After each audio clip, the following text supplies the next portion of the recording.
Welcome to O People of the Book YouTube channel.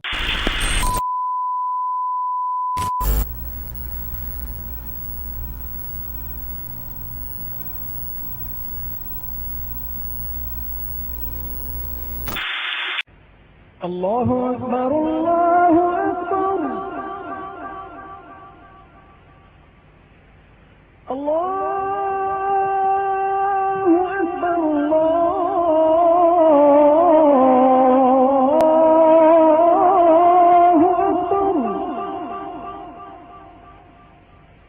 Ashhadu an la ilaha illallah. أشهد أن لا إله إلا الله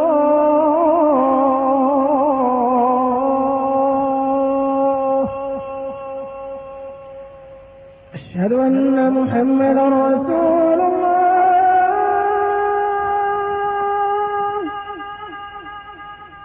أشهد أن محمدا رسول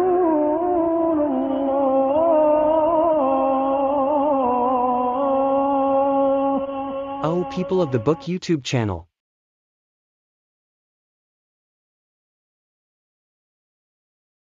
نبرات شعري سطرت لمداد حبري والقلم نبرات شعري سطرت لمداد حبري والقلم نبرات شعري سطرت لمداد حبري والقلم هيا قصائد سائلي قلب النوى ليس الشبم هيا قصائد سائلي قلب النوى ليس الشبم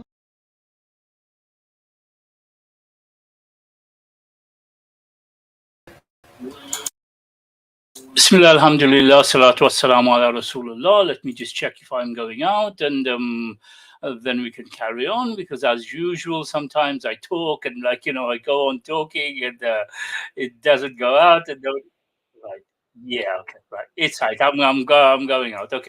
Okay. Sorry for the delay, because coming close to Ramadan, there are things that needed to be done.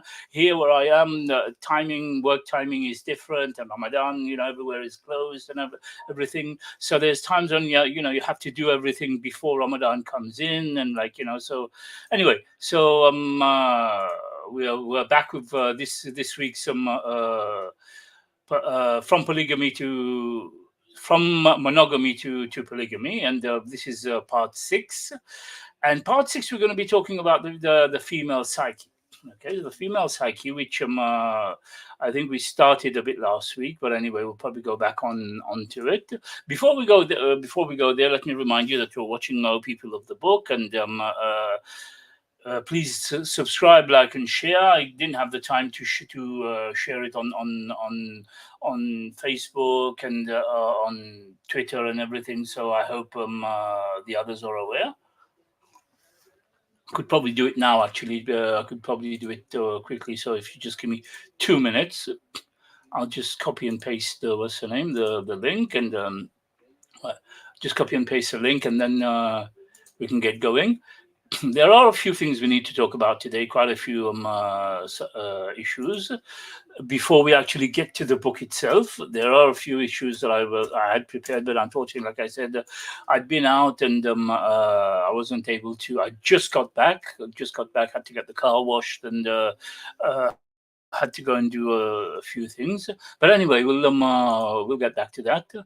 Okay, from monogamy to polygamy, polygyny, let's share that, and then let's share that here in this group. Usual. Okay, just give me 1 second so that I can just share it, and going live now.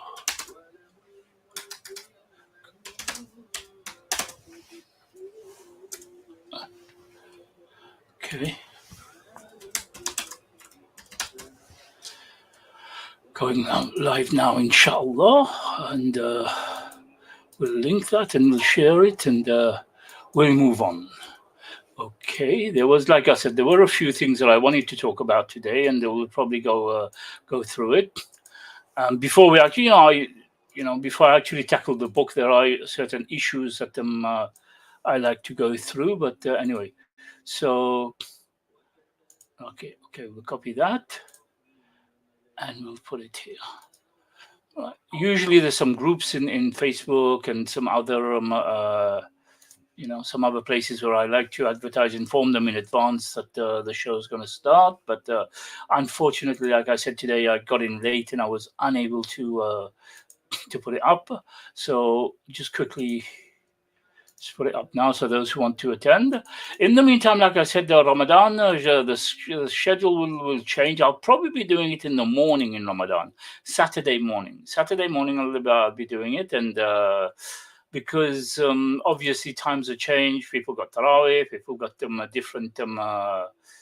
different issues. So I'll be busy as well with certain issues with the timing. My timing, where I am here in the Middle East. We are 8 hours away from the US, and then it's going to go 2 hours or 3 hours difference from the UK. Yeah, so timing is going to change. So I think I'm going to do it on Saturday morning.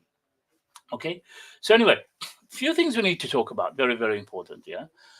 The issue of polygyny. Now, like I keep saying, my aim of doing this course is not to attack anybody. It's not to kind of like, a lot of people, I've had a lot of discussions with people. And, first I have to ask you to forgive me for what happened last week. I have some issues that just cropped up, out of the blue without them, some illness, which I'm actually taking medication for. But actually, I had to stop the show and redo it. But alhamdulillah, I'm feeling better now. So anyway, yeah, we were talking about the issue of polygyny and okay, yeah. So a lot of people thought, I've had a lot of people shout at me on groups and everything, and totally against polygyny and whatever, And it's really sad because we're in a crisis at the moment. We're in a crisis where people are actually women and men and everything, divorce, children are suffering and everything. And yet some people are taking this like a taboo issue, like a taboo that Islam didn't, what do you call it? Islam didn't sanction it and stuff like that, So I kind of found it very, very strange, the approach that our own brothers and sisters take towards this. There's a lot of sisters who maybe they've had some problems in the past. Their friends have had problems in the past with polygyny, but I keep saying, rather than take it out on polygyny, it's not the fault of polygyny, it's the way it's been handled. Okay, if somebody's made a mistake, mishandled it or whatever, and you're not going to blame the polygyny. You're going to blame the way they administer it. Yeah, and there was a few things I wanted to mention, but can't seem to remember it now. But anyway, so it's very sad. It's very sad because of this crisis that we're going through. And I'm trying to find a solution. I'm trying to help with the solution that Allah has provided us. Allah has provided us with a halal solution.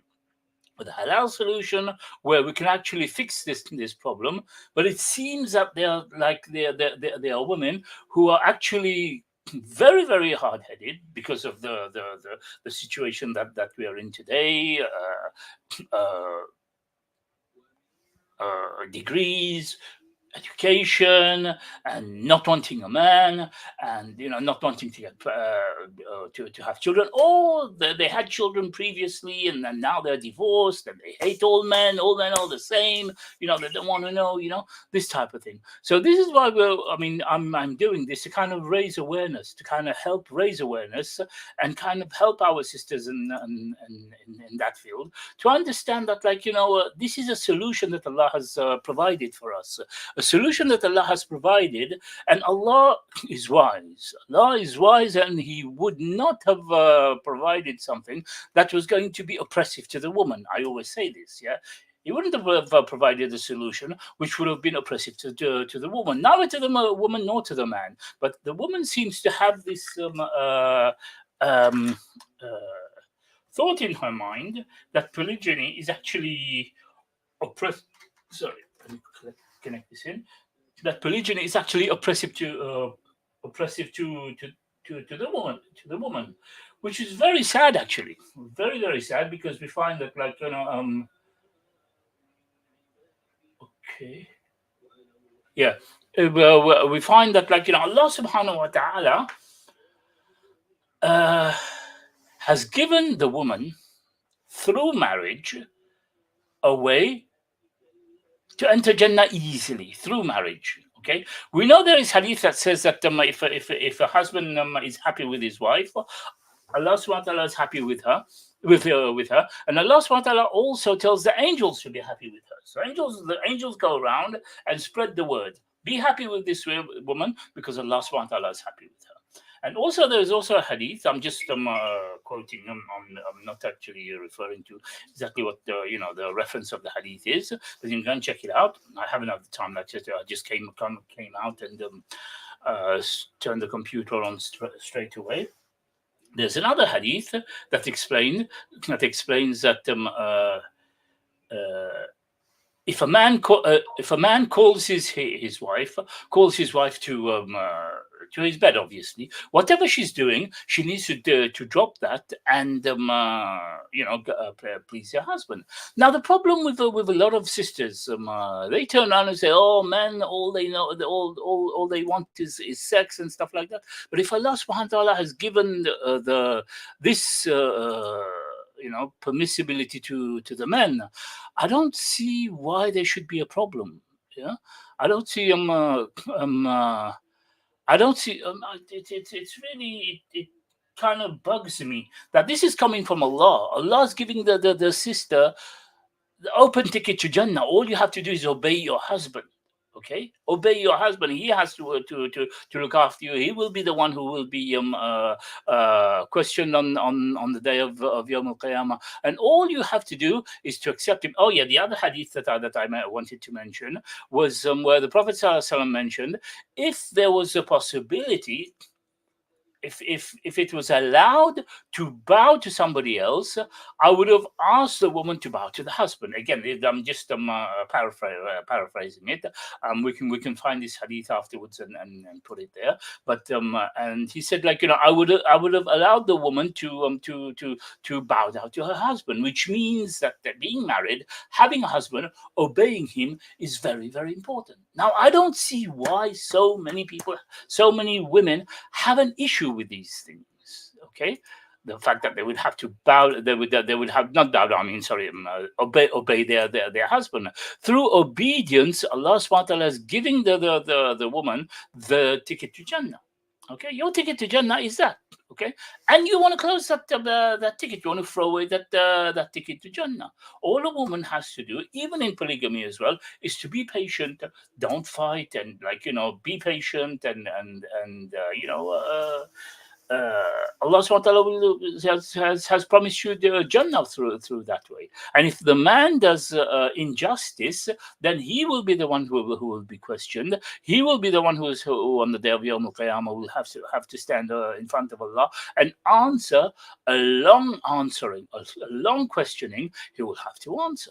Yet for the sisters who've got the door to Jannah open, the door to Jannah is open to them if they obey their husband.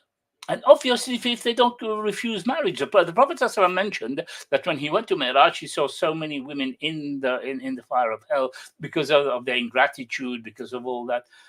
Now, in order to stop that type thing, Allah SWT has given you the solution, the remedy. Instead of you be as a Muslim woman being in the fire of hell, He's given you the solution for that to get married. A good man comes to you. Maybe he might be a little bit short, he might be a little bit fat, than your expectation. But he's a very good man.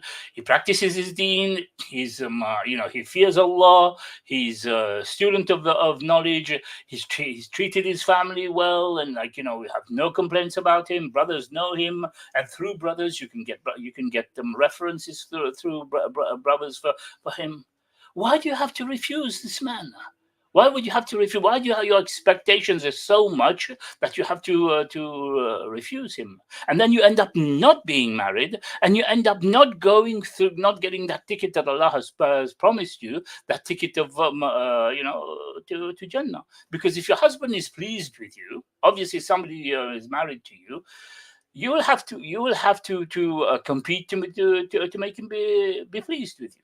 Obviously, So if he's pleased with you on the day of Yom Qiyamah, obviously Allah will reward you. And if he dies in that in that condition, he dies in that condition, then you get Jannah. So I don't understand why our sisters have such a problem with that, such a problem understanding that. And this is why I'm trying to, with the knowledge that I have, I'm trying to help our sisters to kind of and our brothers as well, but trying to help them. Yeah, right. So still going out. Yeah. So that's that's what I'm doing this for. So anyway, this is the sixth show, and unfortunately last week I had some issues. We had to stop, and then for those of you who are able to catch the other half, then I don't know if I did this last week, but yeah, there is a hadith that I'd like to relate to, a very important hadith. I didn't mention that last week, but let me see. Let me mention this hadith. It is a very interesting hadith as well. Okay. Yeah, the hadith of the commentary of Asma binti Yazid. Okay. In the name of Allah, most gracious, most merciful. Okay. Muslim bin Asad related from Asma that she went to the Prophet ﷺ while he was seated with his companions. Now, Asma binti Yazid, for those who know her, she represented the women among the Sahabiya. She represented the women. She kind of a lot of their cases. She helped out a lot of her sisters and everything. So she came to the Prophet ﷺ now to put the cases forward. Yeah. So Asma binti Yazid radiallahu anha came to the Prophet ﷺ, and he was seated with his companions. She said, I came as an emissary to you from a group of women. Indeed, Allah has sent you both to men and women, and we believe in you and in your Lord. Now, remember now, the Sahabiya is saying, you came for the men and the women. Okay? Now, Allah subhanahu wa ta'ala would not have sent something, which I'm talking about polygyny here, which would be unfair to the women, unwise, So a lot of women act as if Allah is unwise. He permitted polygyny. We hate it. I had a discussion with somebody just this afternoon or yesterday, and she kind of detests polygyny. Don't know why, for what reason or whatever, but she detests it. You detest something that Allah, qala Rasul, So anyway, so let's carry on. So she says that Allah has sent you for both men and women, and we believe in you and your Lord. Indeed, we women are limited and constrained. Though we are the pillars of your houses. From us do you fulfill your desires and lusts. Now that's a very important thing. I mentioned that earlier on. A lot of women turn on to me and say, all men know is all men know is their desires and lusts, and that's why they want to marry another woman. And I told them that is not natural. I said to them, you might not like it, but that is natural, and that is what because we're going to be talking about the psyche of women. This is what they have to bear in mind. Now, this hadith is saying, this Sahabiya is saying that from us do you fulfill your desires and lusts. We don't go, a man shouldn't go out and fulfill his lust with a woman in the bad places or whatever, bad woman. He has his wife. So why would that sister complain? Okay, when this is the man's right.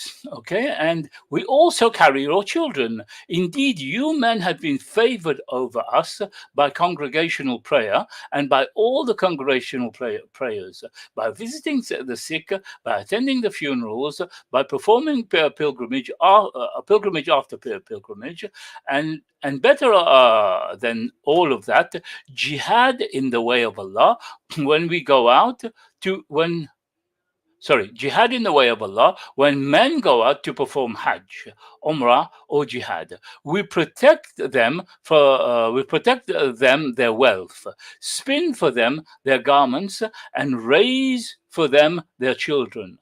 Shall we not share with you in this recompense and reward? Now, this is a very important hadith. A lot of women think, oh, I don't want to be a slave. I'm not a man, his slave. Nobody says that you are a slave, but Allah subhanahu wa ta'ala has given you your role and responsibility. The men, they go out to jihad, they have to go and work, they're out in the masjids, they're doing whatever they need to do, and you are at home now, spinning their clothes for them, protecting their wealth, and raising their children. Okay, and that means you're at home cooking for them, you're at home looking after the children. So why do women have an issue with that now? That one is the issue of lust, which is mentioned here, and the other issue, I've actually spoken to women who've actually said, like, that they're, I'm not his slave. So if you're not his slave, what are you? He goes to work and comes back, puts food on the table, puts a roof over your head, also dresses you, clothes you. What do you give in return? This is why there are a lot of brothers who ask, what do you bring to the table? A lot of sisters don't like it when that question is asked, but this is the what's the name, the response for it. What do you bring onto the table? Can you cook? Can you look after my children? Can you look after the house? Can you sew? Can you? Because this is your responsibility. But most sisters turn around and think, oh, it is their PhD that will help them. It is their whatever, the knowledge of this and knowledge of that. No. How much of the Quran do you know? Have you sat down and studied the Quran? Have you sat down and learned how to perform your salah properly? Do you wake up in the morning and do fajr? Do you wake up your husband and to do fajr? These are the things that is needed, and these are the things that a man looks for. Anyway, let us carry on with the hadith. The Prophet ﷺ turned to his companions and said, have you heard any of the speech of the woman that is more beautiful than this woman, questioning regarding the affairs of her religion? They said, O Messenger of Allah, we never thought that a woman should be guided to something like this. The Prophet ﷺ turned to her and said, understand this, O woman, and teach this to those women whom you left behind. So she came as a representative for other women now. Okay, and she's acknowledging that the woman is there to fulfill her husband's desires and lust, and that the woman is here to look after his children. The woman is here to look after his wealth. The woman is here to help him sew his clothes, and obviously cook for him. Yeah. So the Prophet ﷺ said, like, go and tell the women, tell the women who you've left behind.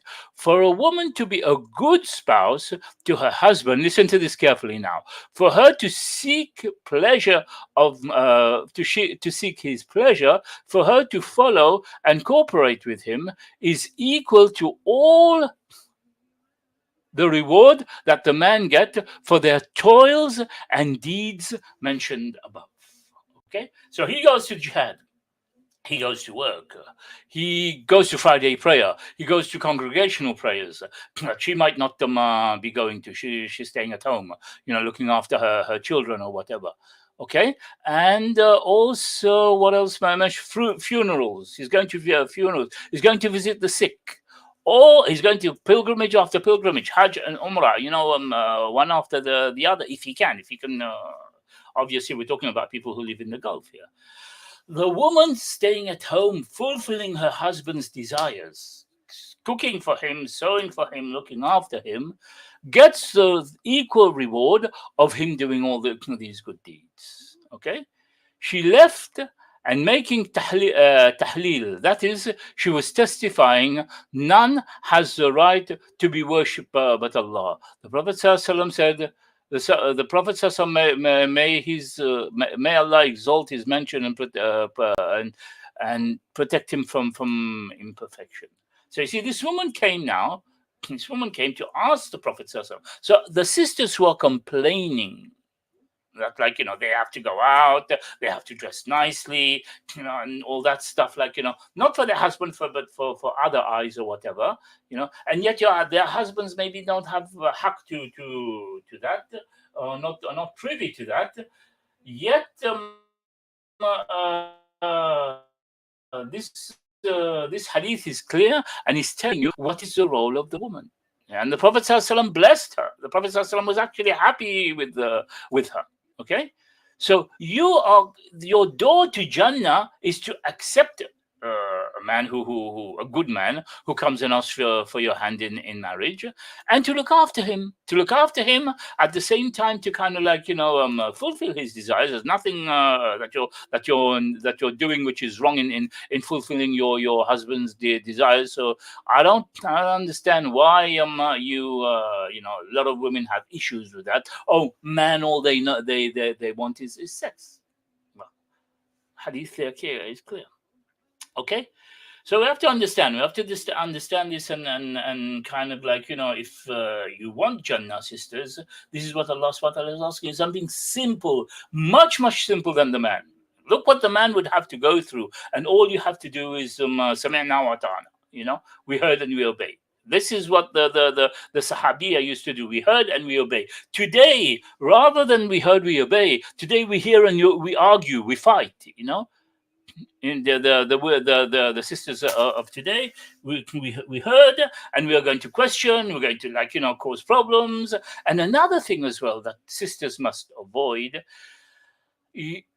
If you are wanting to go into, if you are in a situation, not wanting, but you're in a situation where your only choice is polygamy, your only choice is polygyny, don't surround yourselves with sisters who are against polygyny, who are single, and who are going to be what do you call it, echo chambers, because all that they're going to tell you, no, this is wrong, don't get into it, stuff like that. Or you may be in a polygamous situation, or you may be in a monogamous situation, and your husband said something to you. Oh, baby girl, she said that to you. Well, divorce him, leave him, or whatever. They are single. For them, there is no issue. They don't have a husband or whatever. They would want you. They would be the echo chamber to make you be like them. Yeah. So who do you frequent? Look for your environment among sisters who are in that situation, and don't look for sisters who are going to go to make stories. I mean, like I said to you, there's a group that I'm in, and it's supposed to be a group that people favor polygyny and everything, and you have sisters who are against polygyny who come into there to cause havoc, to, like, my friend and this happened, that happened, like, don't go into it, don't this, don't that, and you put them a question of the most perfect man that they can find, and they will refuse him. You ask them, would you accept a man like this? No, because of this, because of that. Not every man who has a beard is, and you tell him that this man, he fears Allah. This man is student of knowledge. This man has a family who's already he's looking after a family, and he's keeping them well and whatever. He has grown up daughters who are married and all that stuff, and all his friends praise him, his community praise him, his masjid praise him. Would you marry a man if you like this, if you get them a proposition from him? And they will come up with all sorts of stories. You see. And I'm not knocking the sisters only here. You have a lot of men as well who, are very bad men. Now we have to remove those. I mean, there are men who are on drugs, there are men who are abusive, there are men who've got mental issues, and a lot of sisters have been forced to marry these men, or they have not vetted them, they have not done their due diligence, and got pregnant with these men and stuff like that, whatever, but it is not the majority. Now, I'm doing a course at the moment as an Islamic marriage counselor, and this is why these topics are very important. These I take to these topics. Assalamu alaikum, Bird's Nest. How are you? I hope everything's okay, and good to see you again. So this is why, these things are important, because today the marriage, the divorce rate is just phenomenon, and for just little things, rather than try and save their marriage. A lot of sisters, for little things, they are leaving, and then they regret it. They're left now with no husband, and they look back and think, oh no, I had a good husband, I had a good house, I had children and everything, and I didn't have to do anything, and because of these little things, I kind of left this marriage environment, and so this is the reason why it's a very, very pressing situation that we have to tackle it. And like I said, Allah has provided us with a solution. I'm not saying this is for every sister or every brother. There are brothers who are not fit for this, yeah, but brothers who are fit for this, yeah.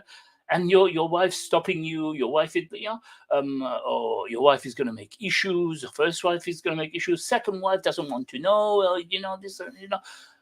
If Allah has provided a solution for you, well, why do you find, do you find Allah's wisdom not good enough? It just bugs me, because during the week before this this show, I do a lot of research. I speak to a lot of people, and especially, like I said, I'm training to be a marriage Islamic marriage counselor. So I talk to a lot of people online, offline, or whatever. Get their feedback and everything. And I go through different books, and I've been going through different books on different religions, showing you how polygamy was the polygyny was the thing.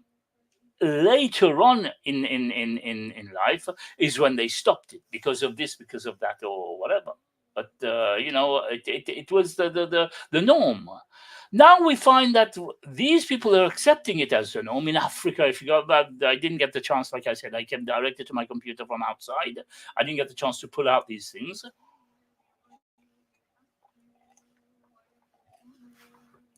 But in Africa, you have Christian nations who are fighting to reinstate polygyny. I have an article where they're talking about Russia, 2019. They're trying their best to reinstate polygyny because there are so many women who don't have a husband. Yeah. And they think that, polygyny is the solution. A lot of them don't have children; they'll be lonely. They have. I think I played one last week of what's the name that I made, a small clip that I made. But there's another article as well where the actual because Russia is big. Yeah, there's different muftis in different areas and everything. And there was the mufti of Chechnya who was offering to the Russian, the whole Russian, Muslim, non-Muslim, or whatever, to actually change the laws and make polygamy acceptable, even in the non-Muslim societies, because so many women were left without husbands and they had no other alternative. Now, like I keep saying, Allah has given us, Muslims, has given us this solution.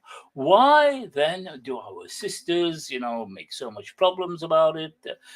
Anyway, so let's get back to the book now. So I know I've been talking a lot and whatever. So yeah, let's get back to the book. Let's start from the beginning, because I think last week I did the female psyche. We have to understand the female psyche now. The women think that men and women are the same. A lot of times they think that we are the same, but we are not. We are equal, but not the same. Allah subhanahu wa ta'ala didn't create us the same physically. Our psychological, our psyche, our way of thinking or whatever. So now we're going to go through the female psyche, and then we're going to go. Should I read? I don't know if I read this last week, but let me go through this. There's a question. There's a book here called a question. 1 second. The book is called. I think I went through this last week. I can't remember. If not, I'll go through it again before I go through the other book. Does the Bible condone polygamy? This is by J.A. Farmer. If you can get hold of this book, it's very interesting. It's coming from a Christian point of view, and it is telling us that although Christians are turning around and saying no, it's not in the Bible and everything, the Bible doesn't mandate polygyny. When we read this book, we find that their own scholars, their own church fathers were actually polygamists, and they were all for polygyny. It says here a question that must be answered: does the Bible condone polygyny? Ask that question to most nominal Christians, and they will tell you no. One common reason for such an unequivocal answer is due to the reasoning that the marriage between partners are equal. So if a woman must be exclusively her husband's, then the husband should be exclusively his wife's. Why should a man be allowed to have multiple partners if the wife cannot? You see, so now they're kind of like taking the word polygamy. Yeah, we're talking about polygyny in Islam. Okay, that is applicable to men only. Okay, all right. Okay, so yeah, bird's nest. Sorry, I'm not looking at the comments. Very true. A man is eligible for marriage. Not every man is eligible for marriage. That is true. Anyway, let's get back to this point now. Yeah. So their point of view is like, a man is equal. Men and women are equal. So if it's permissible for men, it should be permissible for ladies. Such is the reasoning when the subject of polygamy is looked at from a moral perspective.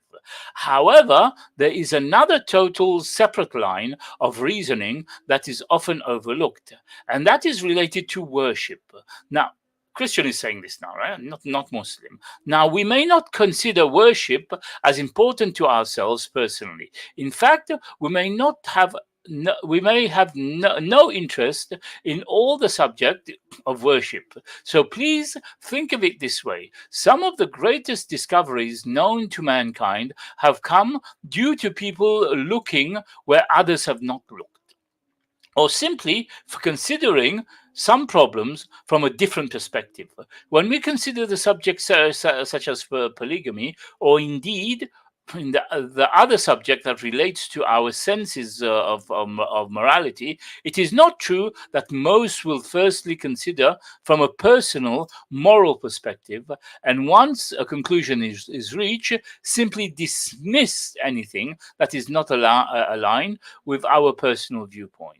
Remember, however, the question, does the Bible condone polygamy? As the Bible is all about worship and the Christian faith, then it would be reasonable to consider this subject from the perspective of worship, rather than one of our personal, of our perceived morale. The reason why I'm going back to the Bible and the other books and everything written by non-Muslim scholars is because I'm very heavily into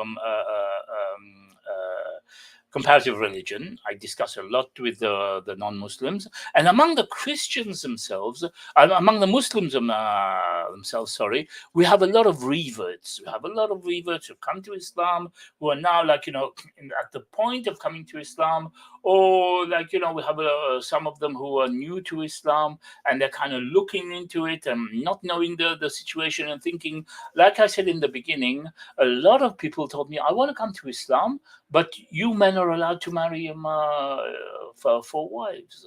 So they don't understand. They think that it is only a Muslim, an Islamic stuff, a Muslim stuff. So I'm trying to kind of at the same time make them understand that this is something that comes way back, not just a Muslim stuff. So if you want to look at it in your own books. Look at look at it in a different perspective. Okay. So anyway, there was a point that I wanted to make here. I wanted to give the names of the people and everything that they mention in there, but it's a bit long. Yeah. So I'm advising you, if you can get hold of this book, I got it on Kindle here. It's only $2.99, I think, on Kindle. So if you can get hold of this book on Kindle, very interesting book, and it's good for those who give dawah to the non-Muslims as well. When they, mention about the Prophet ﷺ having several wives, and it is seen according to them. It is a sin for a prophet to have several wives. The actual let me just share this. Let me just share this. Right, just a minute, so you can get the actual share screen. Okay, so right, just have a look at this. Okay, where is it? No, this is not the one. This is my YouTube that I'm sharing. This is my YouTube that I'm sharing. So stop sharing. Okay. Yes, it's Kindle. I have to share the Kindle. It's not showing window. Yeah, this is the one. Okay, this is the book that I advise you, if you can get your hands on this book. Okay, interesting book, because for those who are in da'wah to non-Muslims and everything, does the Bible condone polygamy? And this is an actual Christian polygamist who writes this. Yeah. So when we're in discussion with the non-Muslims, and they're accusing the Prophet sallallahu alaihi wasallam of sinning or whatever, he's a sinner, he's taken more than one wife and this and that, they have a lot of answers in that book. That can answer it. And also for those who are thinking of coming into Islam, and this is stopping you from coming into Islam, this is a barrier, like a lot of people have mentioned to me then you've got your answers in that book. So read it if you can, and it's only $2.99, I think, on Kindle. So you can download it. And okay, so we get back to the book now. We get back to the book, which is where is it? Here. Which is this book. Okay, which is this book. 1 second. Let me bring this to here now. Right. Okay, which is this book. Where is my camera? Here. From monogamy to polygamy, a way through. Okay, so this is the book we have been doing, and let's get on to the female psyche. We have to understand the female psyche. To understand the reaction to polygamy, one first has to understand the nature of women. There are certain behaviors and emotions that are especially applicable to women, and the Quran teaching of the Prophet ﷺ and secular studies have described these particular attributes. Now, again, this is why I go to a lot of secular books and everything to give you these examples of, it's not just coming from Islam and everything, it's coming from different secular or even Christian and Jewish literature. Okay. Probably the most recognized and descriptive hadith about the nature of women is the hadith, I think I read this last week. Treat your women in the best manner. The woman was created from a bent rib. As part of the rib that is most bent is the top. If you seek to straighten it, you will break it. If you leave it, it will stay bent. Therefore, treat your women fairly. Now, that's a very good point for those who accuse us of beating our women. You see, this is the thing. The reason why I do these programs as well, because I find answers to so many things that I am every day answering on Facebook, on other social media, things that I'm answering. These books, when you read them, you get these answers to, and they are, when you're being told, you Muslims beat your women. Well, our Prophet ﷺ told us to treat women, in the best manner. How can we be beating the women then? And he explained to us that they were from a bent rib or whatever, and you have to be careful with her. So treat your women fairly. See, so we have the answers to everything. One hadith gives us the answer to all these, rebuttals that we have to go through. And alhamdulillah, I'm happy to share these with my brothers and sisters, so that this can help you in your da'wah as well. At the same time, you're learning about polygyny, which is very, very important to solve the problem, the crisis that we have nowadays. And also, it is important because it helps us with our da'wah.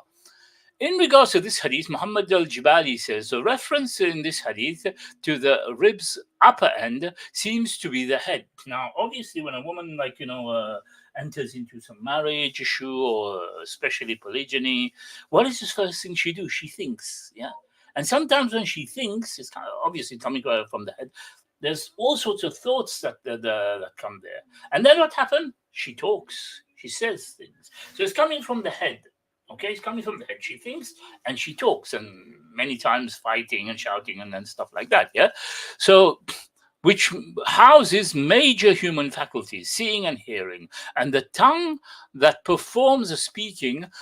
The head is also the part of the body where the thinking process takes place. Ibn Hajar said, It is possible that he, sallallahu alaihi wasallam, gave example for the uppermost part of the woman because her upper part is her head. It encases her tongue, which the harm comes from. I've been trying to say this several times, trying to educate the sisters. We read about it in the beginning, how to control your jealousy, how to make sure that, you don't pick up the phone and shout and fight and make issues or whatever. And earlier on, I just mentioned to you, this is your door to Jannah. Allah subhanahu wa ta'ala has offered you a key to Jannah. The hadith that I read earlier on. This is your door to Jannah. Why then are you going to kind of fight and make issues? If Allah subhanahu wa ta'ala has given you the solution, has given you the key to Jannah. Okay, right. So let's carry on.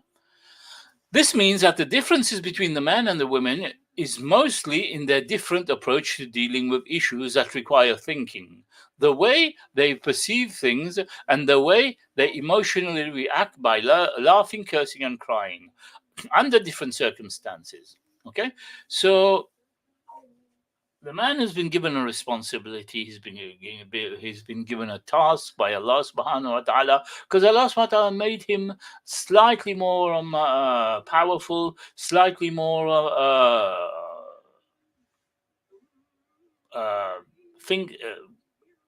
thinking right, and other things that that we'll find later on.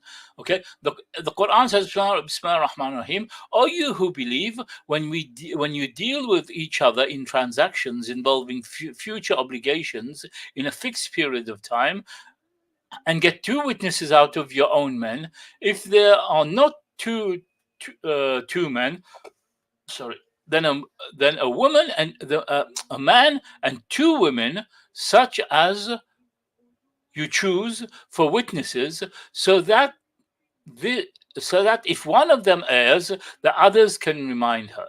Now we read that last week, and I think explained about it as well. When the Prophet ﷺ mentions the issue of deficiency, I think we went through that hadith as well. Deficiency in the women, and it's not in a bad way that he's saying it. There are there's truths about it. This is further explained by the Prophet ﷺ in the hadith. Once Allah's messenger went out to the musalla, the prayer place on Eid al-Adha or Eid al-Fitr prayer. Then he passed by the women and said, "O women, give alms, as I have seen that the majority of the dwellers of the hellfire were you women." They asked, "Why is it so, O Allah's messenger?" He replied, "You curse frequently, and you are ungrateful to your husbands." Things that I've just been talking about. Yeah. Things I've just been talking about. You're ungrateful to your husbands, and you curse frequently. Now, Allah SWT has given you the solution that I mentioned earlier on, to be patient, sabr, accept what Allah has given you, kind of thing. I have not seen anyone more deficient in intelligence and religion than you. Is not saying this in a bad sense. A cautious, sensible man could be led astray by some of you. Obviously, the woman is, there's a hadith that says that the woman is aura. Now, again, these are not taken in the literal sense and in the bad sense.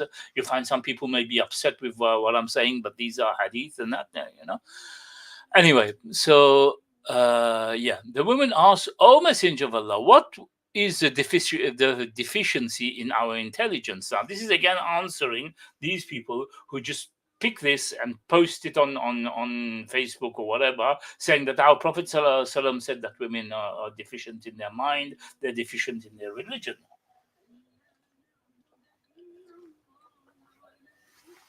So here's your answer.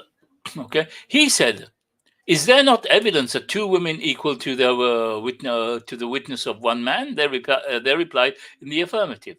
He said, "This is a deficiency in her intelligence. Isn't it true that a woman can neither pray nor fast during her menses?"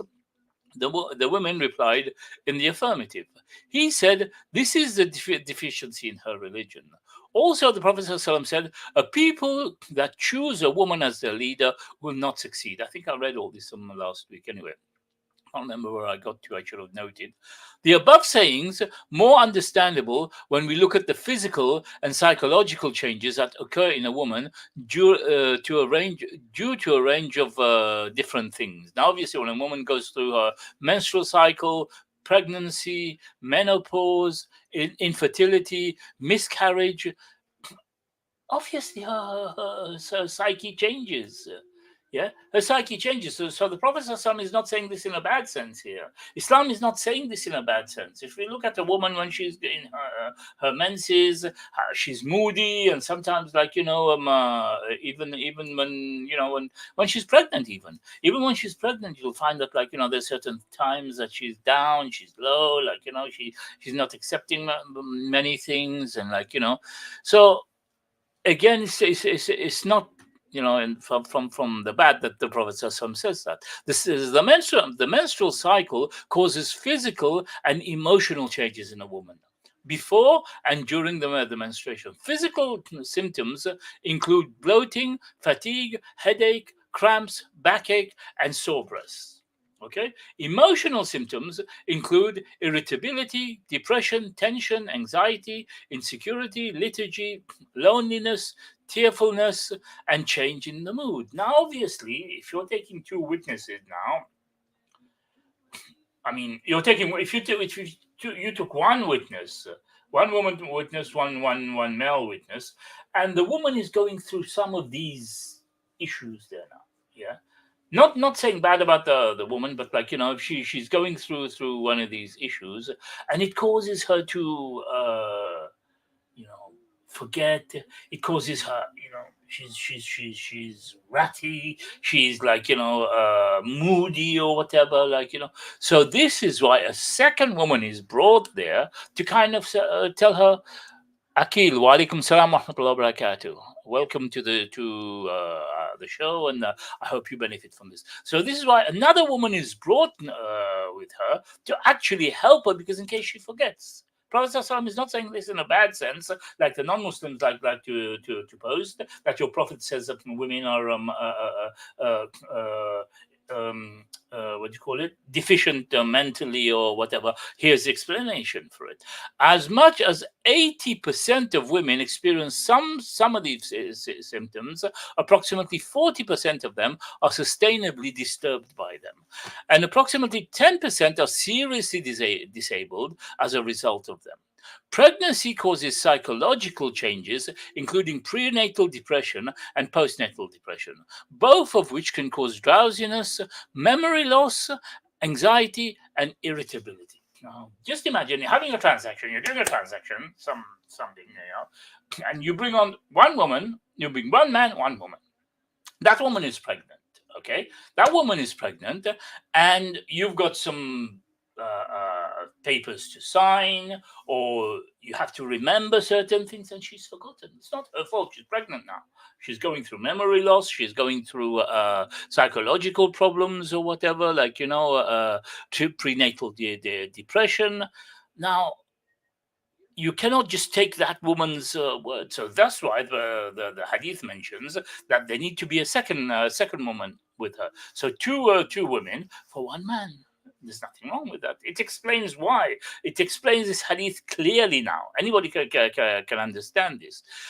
The third one is menopause is the phase of women's life prior to and during the cessation of the menstrual period. This can lead up to 15 years in some women. Can you imagine? Yeah. Now, this is why polygyny is what's her name? Is all these points that have been given now. This is why Allah subhanahu wa ta'ala made polygyny acceptable in Islam, because of these things. A woman has to go through pregnancy, she goes through menstrual periods, she goes through menopause and everything. And the man, what is he supposed to do? What is his situation? Does he go out and do the haram? So when the woman now says, no, I'm going to put in my contract, you're not allowed to marry another wife or whatever, and then she gets depression, she gets some sort of a prenatal issues or whatever, but the man is supposed to sit down and for 9 months just go through it, no problem, okay, sabr, first child, sabr, second child or whatever. Then what happens? Obviously, the man is going to want to go out and look into haram maybe, and this is when men fall into pornography, because they're not getting it from their wives, so they fall into these these haram routes, because the wife now has fallen into menopause. 15 years. A period of 15 years. Can you imagine now? The period of 15 years, a man sleeps with his wife only once in a while, once in a month, once every 2 months, once every 3 months, in these 15 years. Now, according to the woman, everything is okay. There's no problem. She's going through for her, menopause or whatever. But this man now, who he has, normal. It's normal for a man to have a normal sex drive. So now for 15 years, when she's going through that period, what is he supposed to do? So that's why Allah subhanahu wa ta'ala sent the solution of polygyny to help out, not to demonize the woman, not to make any problems of her. She has now to sit down and think, hey, hang on a minute, I've got problems. I'm the one who's facing the problems, and I've got a husband, and he needs to fulfill his desires. The hadith that I mentioned earlier on from Asma binti Yazid radiallahu anha mentions clearly that her job is to fulfill her husband's lusts and desires. Now, if you're supposed to be fulfilling your husband's lusts and desires, and you got 15 years where you go through this period, where you go, where it can cause physical, psychiatric symptoms, including hot flushes, sleeplessness, irritability, mood swings, short-term memory loss, migraine, headaches, urinary inconsistency, and weight gain. Now, obviously, your husband, he's not going to force you now. You got a headache because of what you're going through. I'm going to say I've got a headache. I can't make love to you tonight. Okay, he waits 1 week, 2 weeks, 3 weeks. You're getting all sorts of these flushes also. So what does a husband do? Does he go out and look for it elsewhere? See, this is why now the woman has to sit down and kind of. I usually put this example. I usually give the example.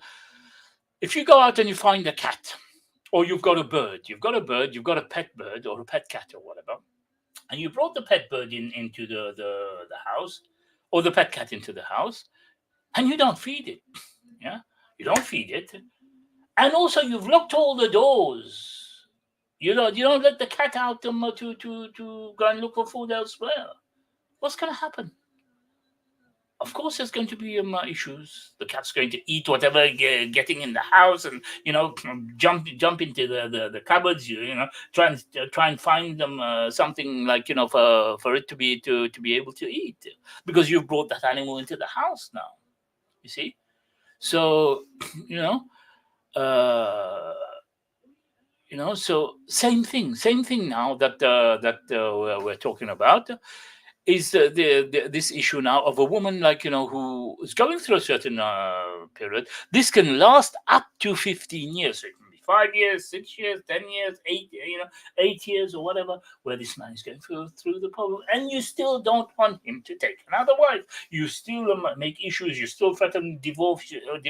You still make issues. And this is what I'm saying to you, that the situation that we're going through around the world it's an epidemic, it's a crisis that's going around the world, and this is why this I hope that what I'm trying to help you with will help you sit down and think. With this book from the sisters, will help you to sit down and think, and then. Of the course, there are psychological strains that infertility and miscarriage can have on a woman. So it's giving you all the problems. These are sisters writing this book, right? And it's giving you all this. All of the above things can only all the above things only affect women, and can affect any given woman at any given time, resulting in mild to severe effects on her overall condition. So can you imagine now, a man is married to a wife, to his wife. During his lifetime now, she goes through pregnancy. Okay, through pregnancy, she can also have no. Sorry. Before I go to pregnancy, first she goes through her normal menstrual period. Not pregnant yet. Okay, so he's deprived of intimacy because of that. Obviously, the laws that we have, he cannot have intimacy with his wife. There are certain exceptions. He can hold her, he can kiss her, he can but no actual personal intimacy. Okay, so she's got her monthlies. Now she falls pregnant again during the 9 months. Same issues happen, right? Now, apart from that, now if she's had a miscarriage, again, issues coming from her side. And as the years happen now, children, she gives birth, she concentrates herself on the children, looking after the children, and obviously the husband will be helping to raise the children as well. But again, we go back to the hadith of Asma bint Yazid, that men have desires and lusts, and they have to be fulfilled. You see, they have to be fulfilled. So the woman's gone through her normal periods. She's gone through pregnancy. She might have had a miscarriage. Then certain part of her life now, where the kids have grown older or whatever, she goes through menopause. Okay, she goes through menopause. Now the man again falls into the same situation. Now, women are turning around today and telling you that I would rather die alone than going to a polygamous situation. Whereas now, it is the man who's going through this issue now. You're going through health issues coming from Allah. There's nothing we can do about that. Allah is the one who's giving you these issues, and we're not complaining about it. All I'm saying to you is Allah subhanahu wa ta'ala gave you that ticket to Jannah, that key to Jannah, by just accepting polygamy. Accepting that your husband, right, I can't do this for you now because of this. Well, I agree that you take another sister, and you're a good man. You've looked after me well or whatever, and go ahead and take another sister, as long as you don't treat me wrong or whatever. See, but no, our sisters are fighting against that. They're fighting against that. Although this is the key, like I said, Allah SWT has given them the key to Jannah here. Sami'na wa ta'ana. This is what the Sahabiya used to, they hear and they obey, okay? They hear the verses of the Quran, they hear the hadith, and they obey. But our wives today, they've become more argumentative. They've become more like, they don't want to listen. They don't want to hear. The husband says he's going to take another wife, that's it. World War III in the house or whatever. Yet, you have all these issues now. Okay, so all the above only affect women and can affect any given woman at any given time, resulting in mild to severe effects on her overall condition. Okay, now this is coming from menstrual health in women. Okay, you can check that out if you want. Menstrual health in women's lives by Alice Dan and Linda Lewis, University of Illinois, 1992. Okay, this is a reference. It's not me inventing that or whatever, all this that we've read. Many scholars, including Bukhari, Qurtubi, Asqalani, say that Allah's messenger meant two things by this: that the women have a delicate nature and weak build, and driving them too fast could make them fall. Could make them fall or harm them in other ways.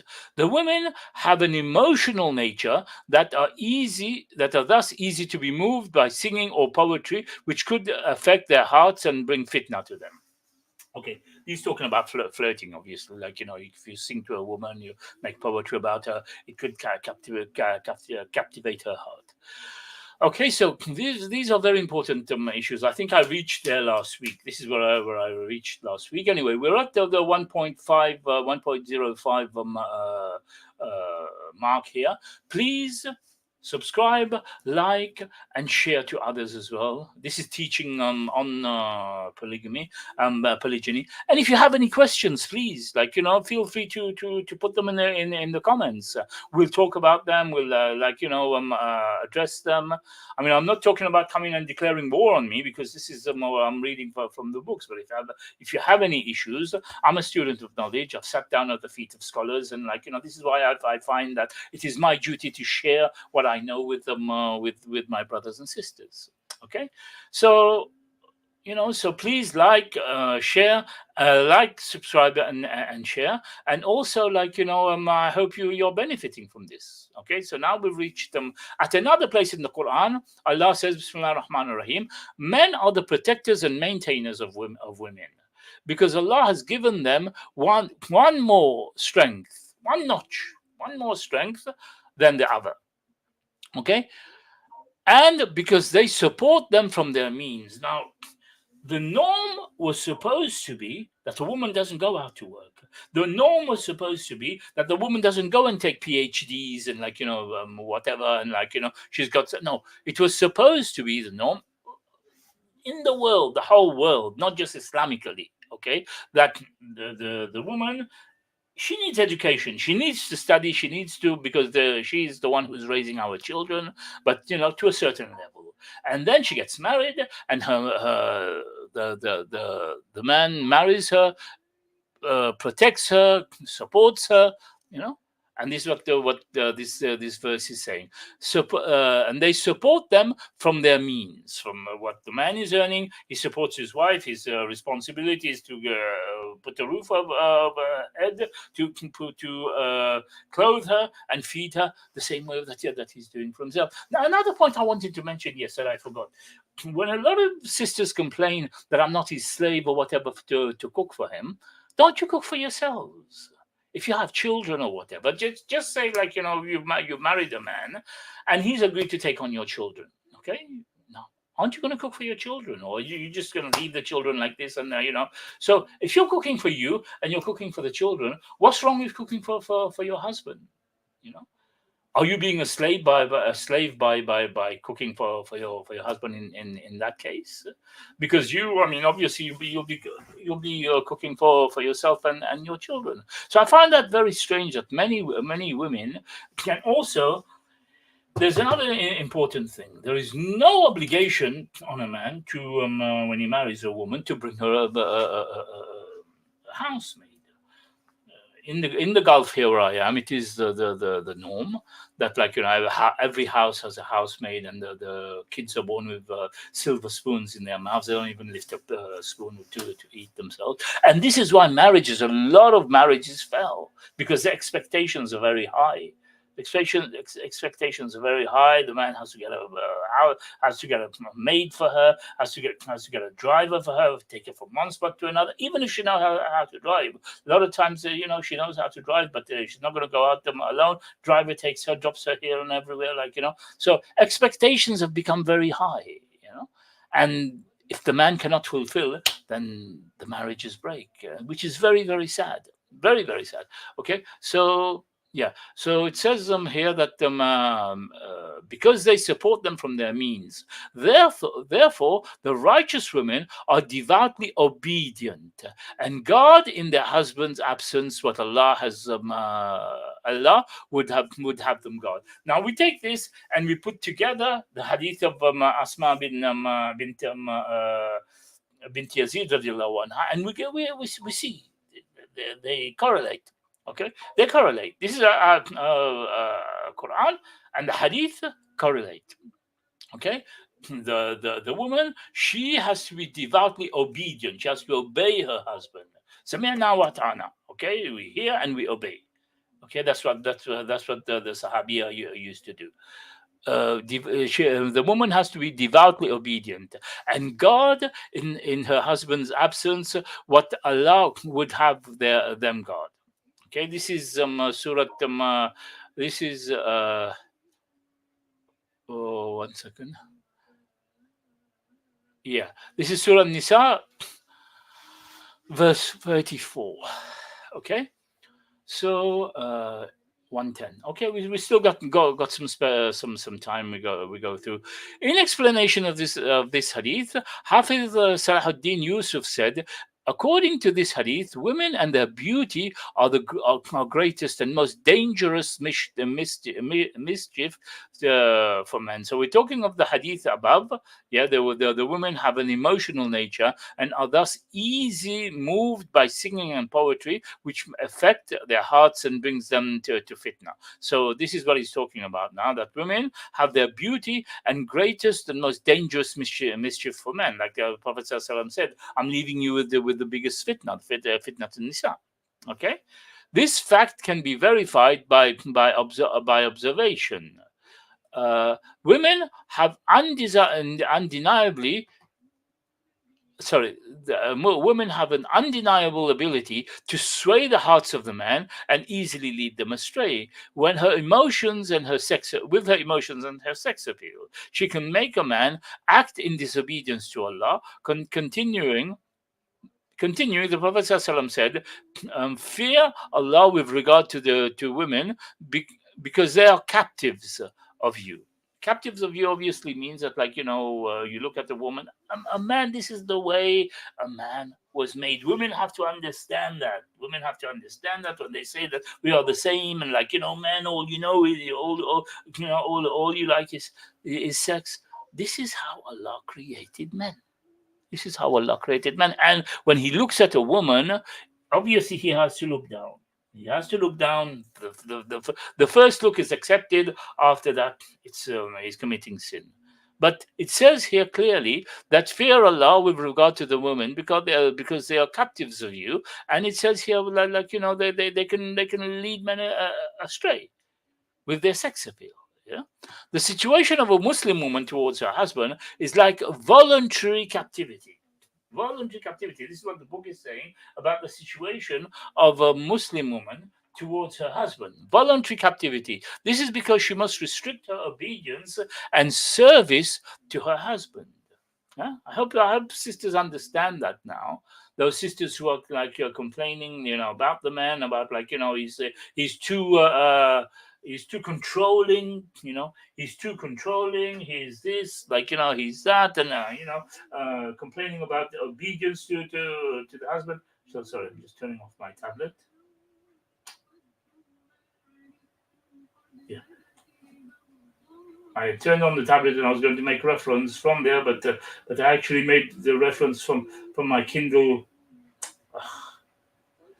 From my Kindle on the computer. Anyway, sorry. Yeah, this is because she must restrict her obedience and service to him. Allah has created women as this natural tendency and has implied to women, has impelled women towards their husband. In a series of books entitled The Muslim Family, Muhammad al-Jibali goes further into the woman's nature. Again, remember, we're studying the woman's psyche here, so that's why we're talking a lot about the woman. Don't think that I'm targeting you only, sisters, but we'll be doing the men's psyche as well afterwards. Yeah. Okay. When a woman makes a mistake, her husband should maintain patience and kindness, realizing that some of what may appear as a mistake is probably not so. The woman has different nature from a man's, and thus may take action differently than what he would. Thus, a woman's nature will never totally coincide with a man's. There is a bend between them. Again, like I keep saying that, like, women, like, they expect a man to be like them. So when they think, especially about polygyny and everything, they're thinking, oh, he's getting married only to have sex with with women. But a man, when he's wanting to take another wife, yeah, that does come across his mind. But isn't he thinking that I'm going to have to work more harder to raise this woman? What about her rent? I need to pay her rent. What about her food? I need to pay for her food. If he has agreed to raise her child, yeah, if he has agreed to raise her child, then, like, so he's thinking differently than her. All she's thinking is the emotion. I can't see my husband with another woman. I want divorce. I want this. But no, that's not what he's thinking. We do have a lot of brothers, however, who, like, they want to take a younger wife, so they leave this one and leave the children with her. I'm not talking of exceptional cases here. I'm talking of the general, general attitudes. And the general attitudes, you'll find that the woman is, like, always, like, thinking differently from what the man what the man is. From the nature of women, it is the inclination towards the marriage and the need to enjoy love and compassion.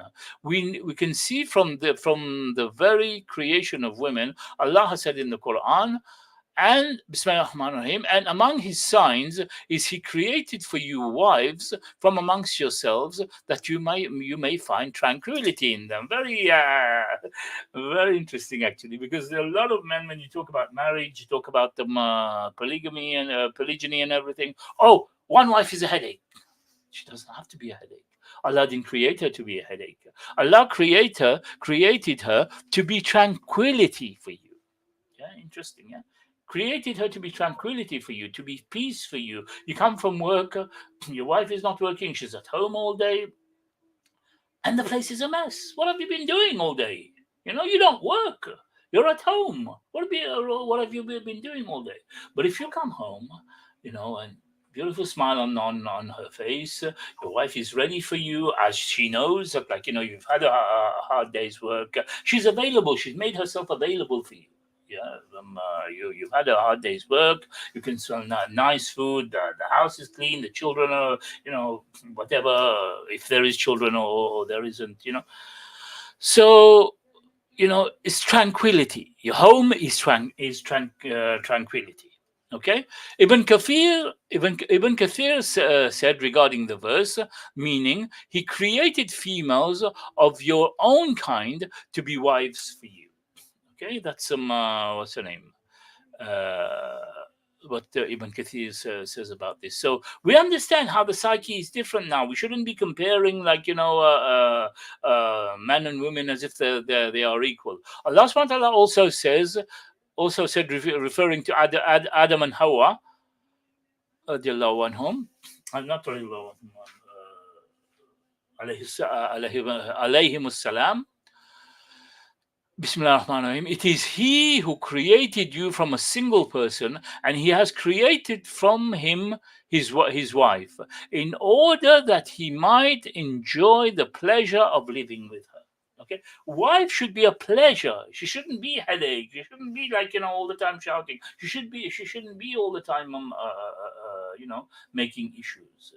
She should be that one, when you come home, you're happy to see her. You're happy, she's again obedient to you. She's submissive to you. You tell her, don't talk to this person. She doesn't talk to him.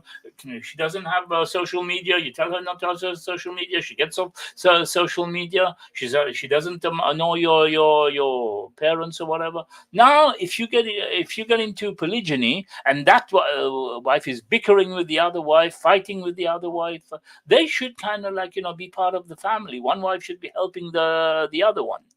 Yeah, she should be helping the other one, looking after the kids, as a co-wife.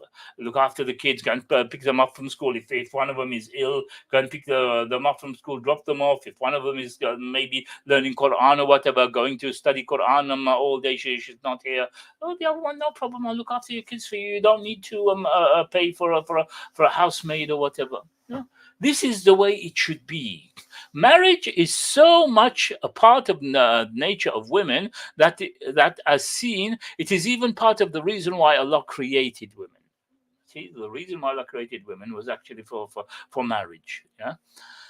To summarize, the roles and nature of both men and women.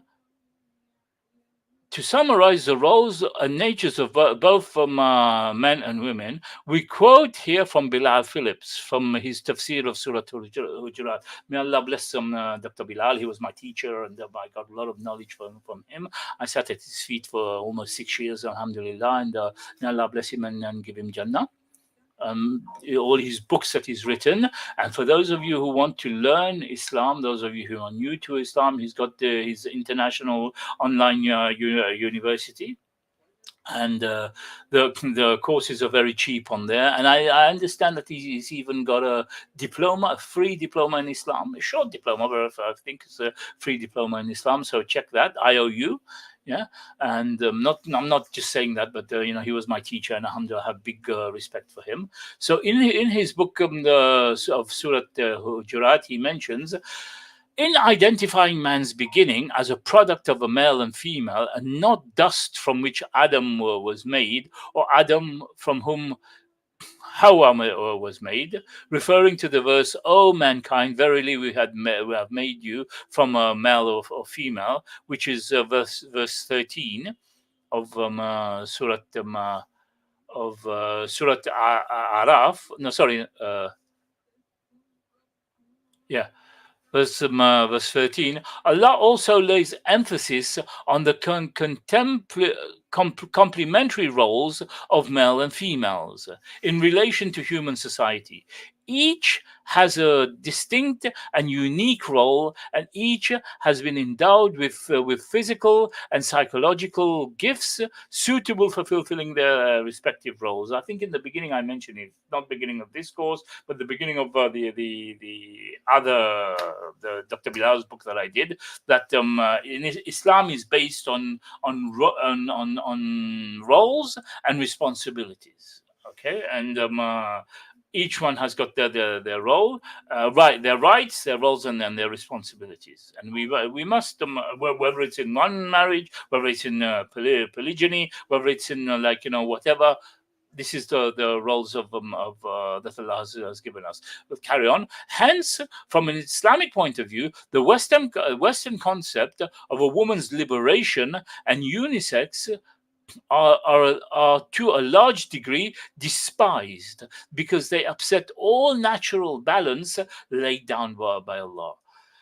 See, our sisters have fallen into this trap of feminism, which a lot of sisters are, in this period, in this day and age, this generation, Gen X, and all this generation, Gen X, and the millennials and everything. They've fallen into this trap, and it goes against what Allah subhanahu wa ta'ala has prescribed. In order to stress the importance of man and women being distinct from each other, the Prophet ﷺ cursed men who tried to resemble women, and women who tried to resemble men. Now, this is one thing.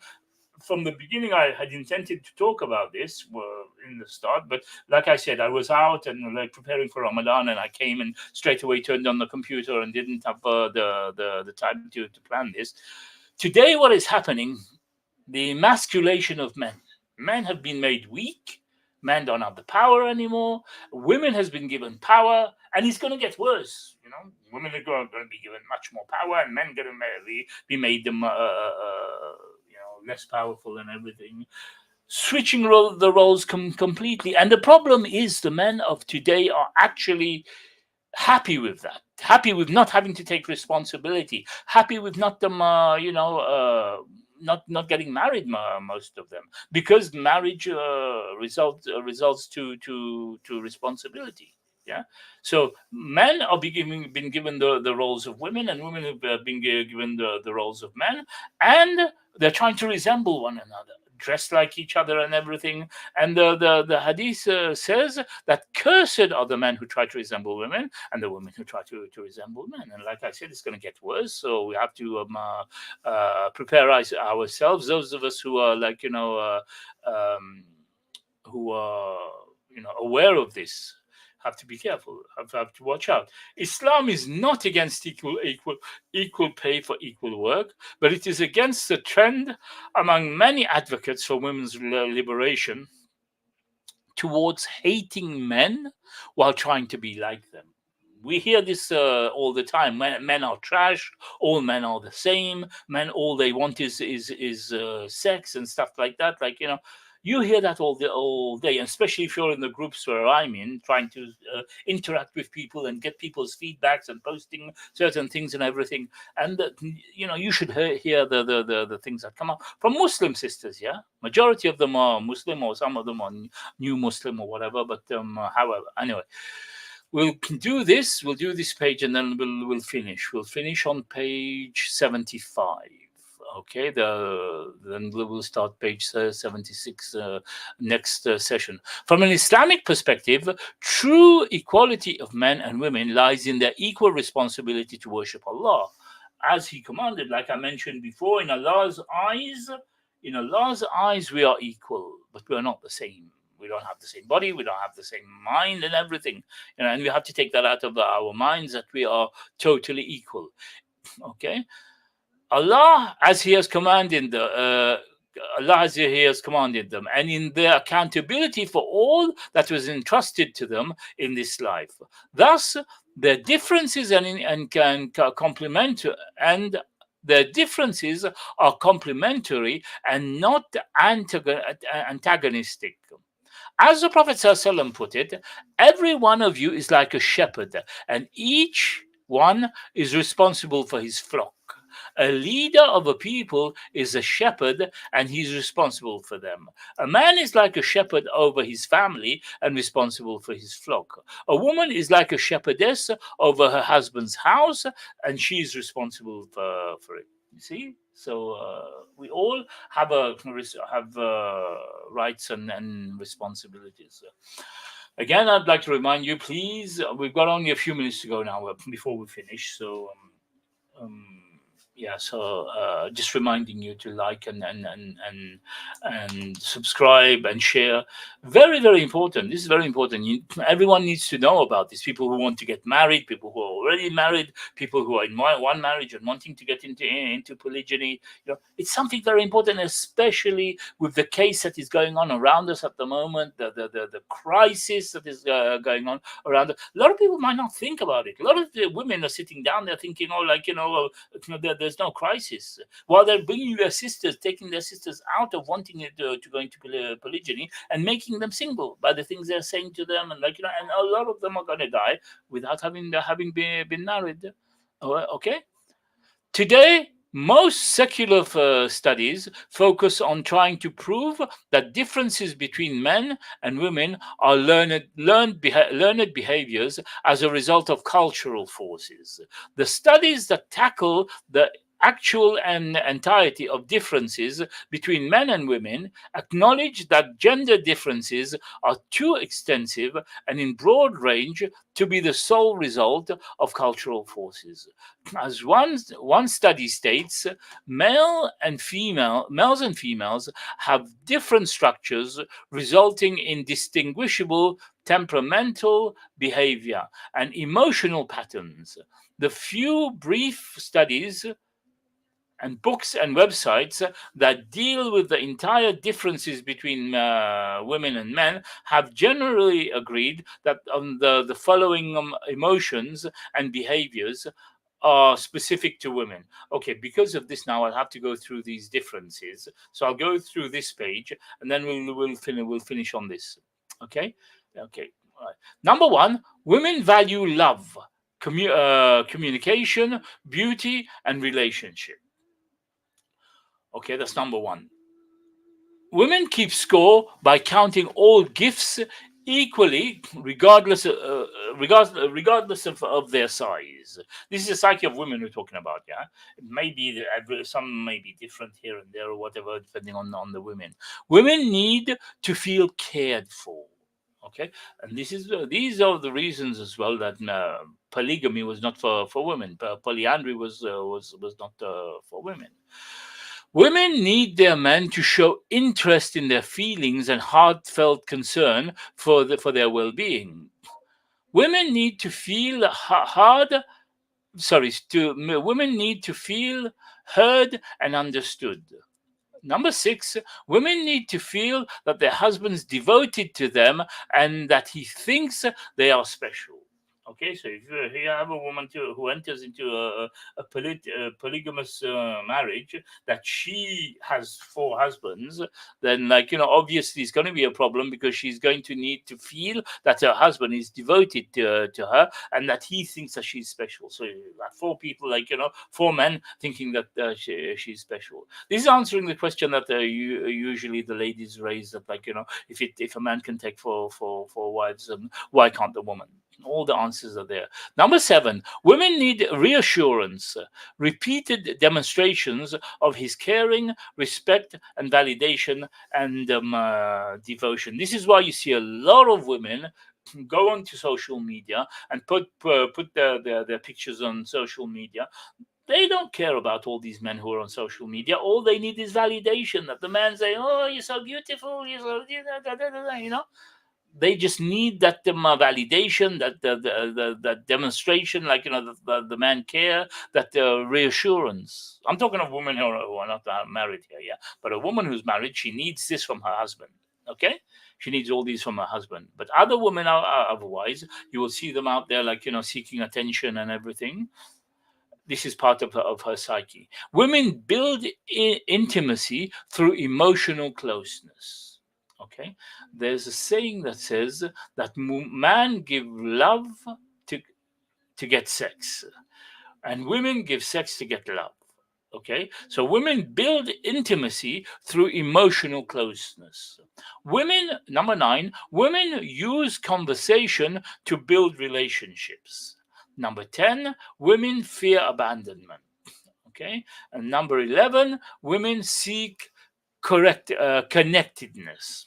Okay, we'll finish on finishing this part, and then we'll reach dissecting polygyny. So next session, which will be next Saturday morning, I'll kind of, like, set the time, but it'll be next Saturday morning, because then morning I won't be working. Saturday mornings I won't be working, and also, I'll be waking up for fasting, and, like, maybe not go back to sleep again, although I won't be working. So anyway, in all of these secular studies, what these secular studies amount to is that women are more emotionally inclined. Understanding that woman's nature is an important part of understanding her reaction to polygyny. Further understanding is gained by examining the separate and distinct part of polygyny that may invoke strong and intense reactions. In order to gain a broad understanding, we interviewed, questioned, and observed many Muslims who have experienced polygyny in some way or another. We have examined the emotional and psychological patterns of approximately 75 women, before, during, and after experience.